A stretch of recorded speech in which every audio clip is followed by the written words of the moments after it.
Hello mga idol, tayo magluluto ng pananghaliang ulam. Yung mga ulam ko nga, gulay. Sabong karabasa, alokon, and kabatiti. Ayan. Ayan, nagpapakulo na ako ng tubig. Ang sahog ay pritong tilapia. Ayan. Sarap niyan. Akin nang ilalagay. Oh! Ilalagay ang sahog na ulo. Yan, ulo ng tilapia. Ayan. No.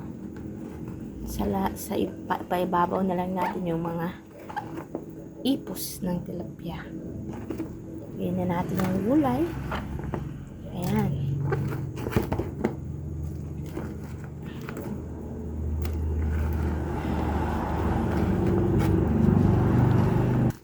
Ayan, sabay-sabayin na natin kasi pare-parehas lang yan na mabilis maluto.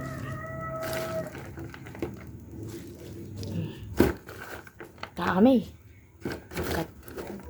Dami naman nito.